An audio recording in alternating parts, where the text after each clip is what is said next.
Hello, my name is Clara Lee, and I am currently a junior at BU studying education and human development.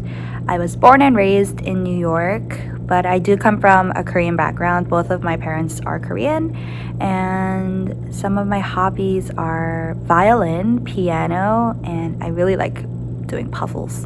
What is up, everybody? My name is Ashley Cho. I am a third year here at BU studying education and human development. I am from Seoul, South Korea. Born and raised there for most of my life, but around 1st through 4th grade, our family immigrated to the United States. We lived in Palo Alto, California. Right after a few years, our family moved back to Korea, and that is where I finished my middle school and high school. Some of my hobbies that I like to do: volleyball, basketball, running, all that active stuff. I also love photography and videography. I am very, very excited to listen to what Clara has to say about her schooling experience, as we're both Korean, but we totally have different schooling experiences. So let's go check our interview out. Hi, Ashley. Hi. Welcome to Clara's interview. Clara's interview. It's called Clara's interview. Clara's late night interview.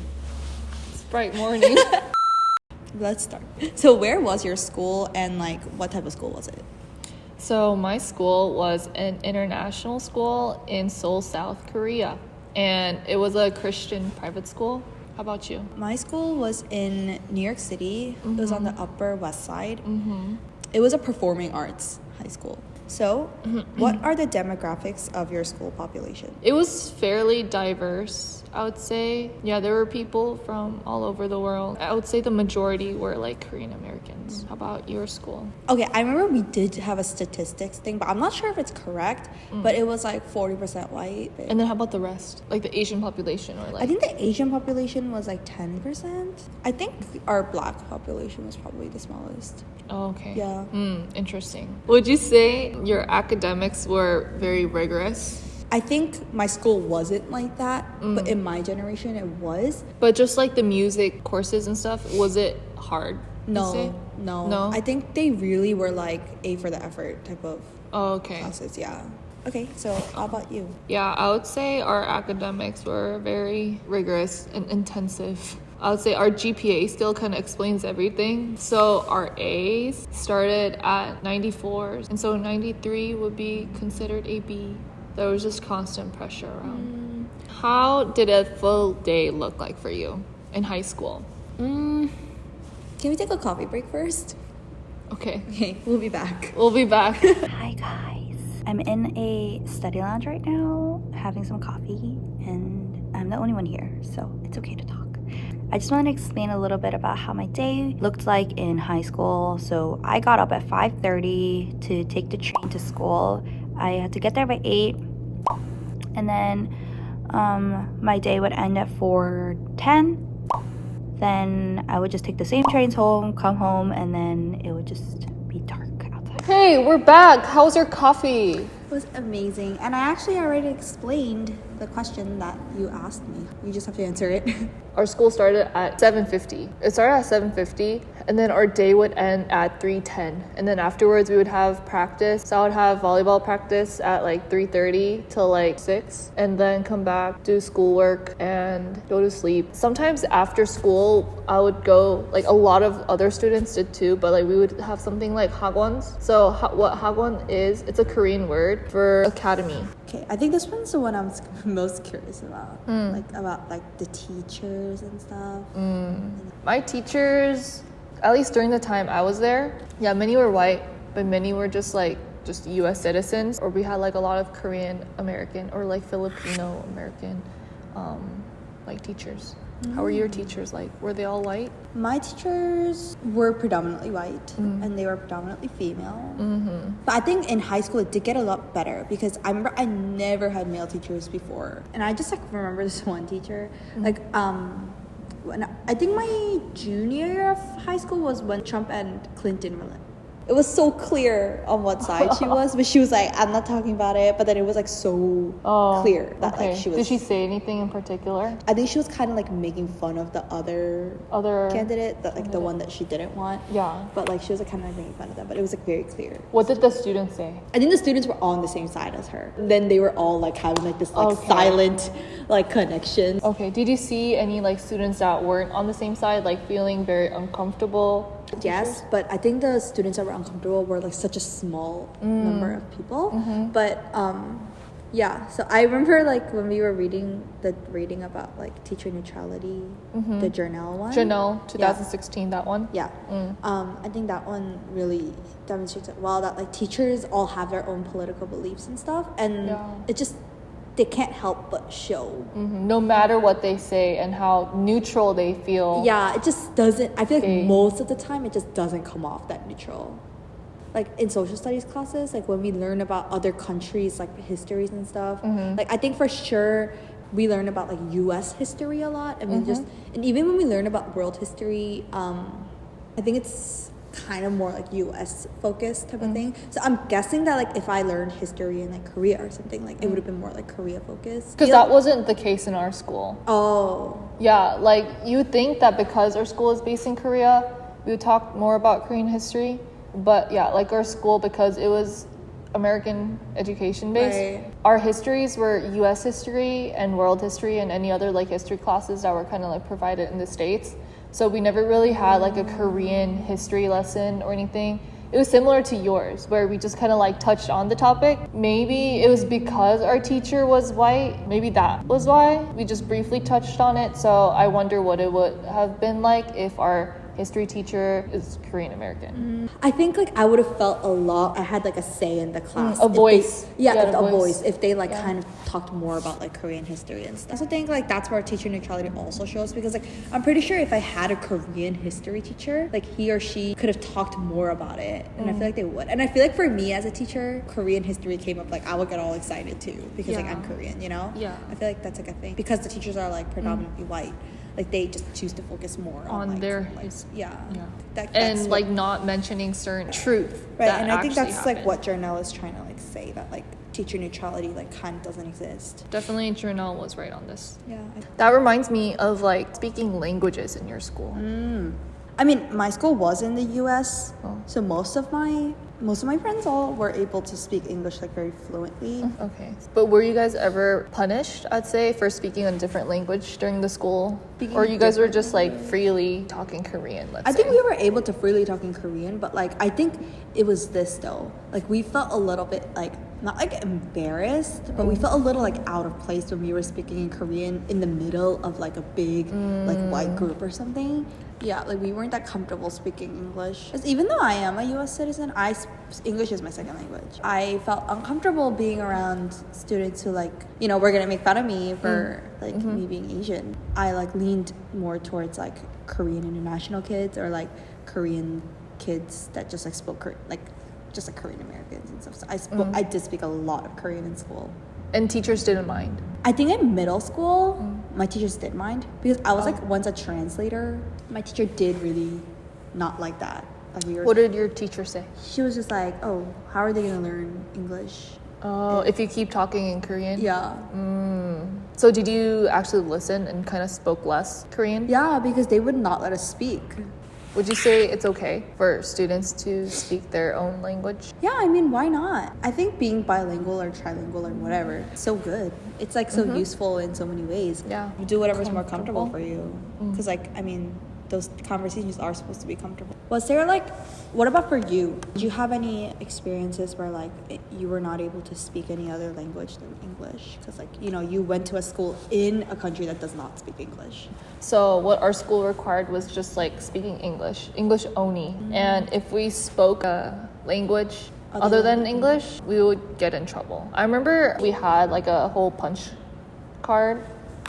Whether it was like being tardy or like using our phone, speaking another language was part of like the whole punching thing. So if we spoke another language, they would like punch it? Yeah, punch. Ooh. And then if it built up, we would get like detention or something, I think. Why do you think like they weren't allowing you guys to like speak any other language? I guess they just want us to have like the most exposure to the American education system. Also, they didn't want other students to feel left out if we spoke another language, so we all had to speak in English. This kind of reminds me of the English only reading. Yeah. So like I remember in the English only reading they were like talking about how like even if students are speaking another language, like it's just something that all students would be talking about in general. Even if you were able to say another language, wouldn't you be saying exactly the same thing? It depends. Because I remember when I went to school in America and when everyone was like predominantly white and I was like the minority, I remember speaking in Korean with them.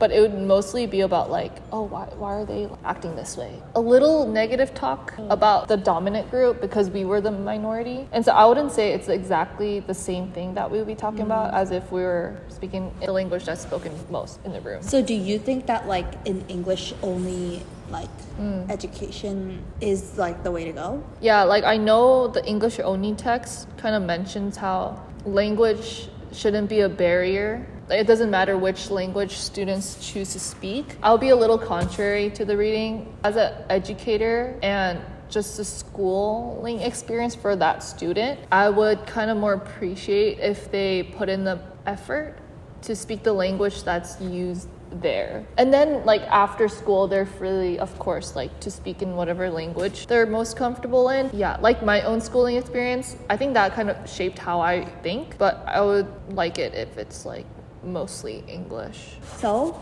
I also remember when like we were learning about, for example, like Korean history, because Korea, I'm pretty sure Korea has their own history, but it's just not taught in detail like my social studies classes and stuff in the US. So they would go over it but not in detail. Yeah, like Just touch on just like very this touch on happened. it. It was like, oh, the Korean War. Boop.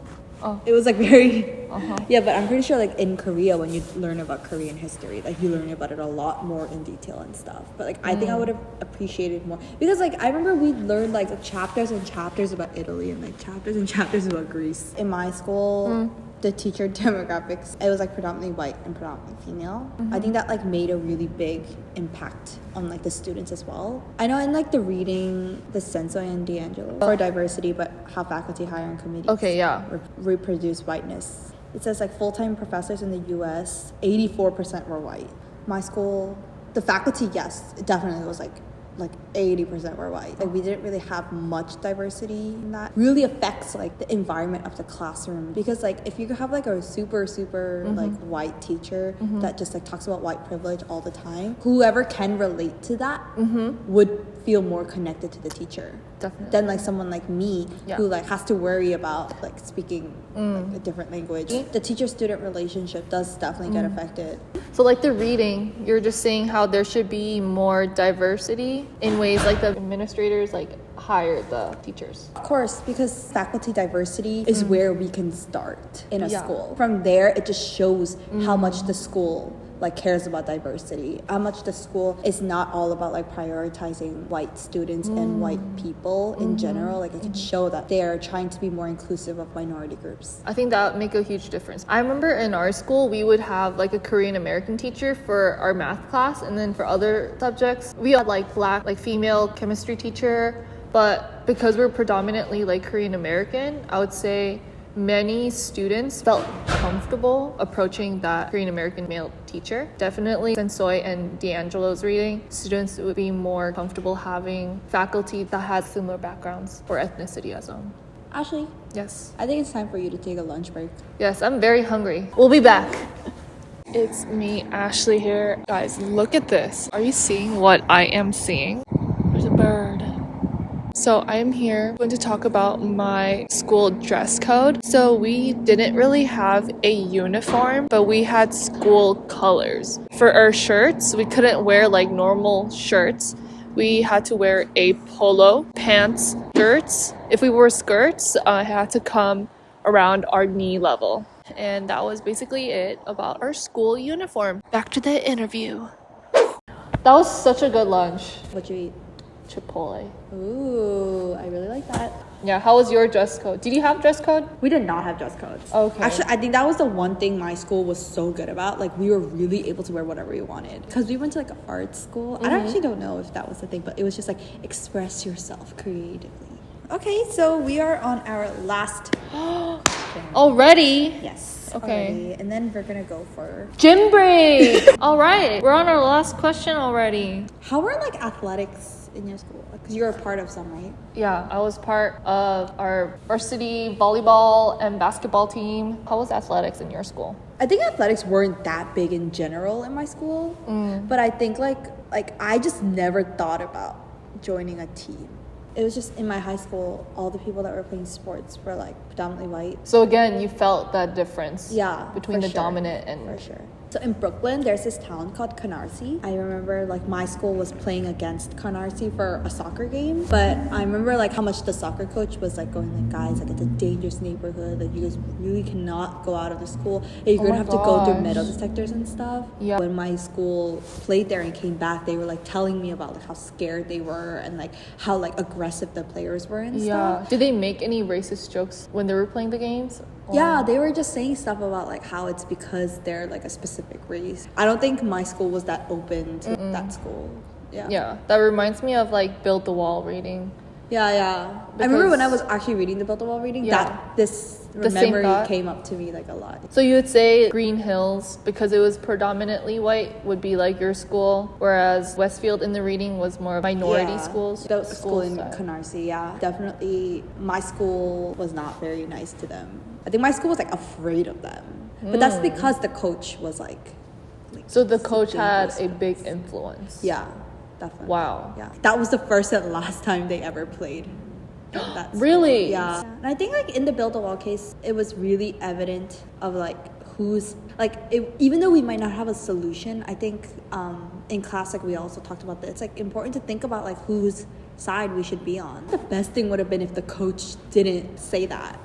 Thank you for hearing our school experience interviews. Yeah. Even if there were a lot of differences, there were still overlaps as well. And it just, we decided to do this type of interview for our project because we're both Korean, both come from like Korean backgrounds, but it's just so interesting how different our like schooling experience is. Like shape our current point of view. Right. And just everything. Right, for sure. Yeah, so thank you for listening. We will end it here. Bye. East and the west, racking up on my breath, power on me, I'm feeling just like a Tesla. Too much tree, the smoke is making my chest hurt. Girl on me, I'm thinking I should've rest her.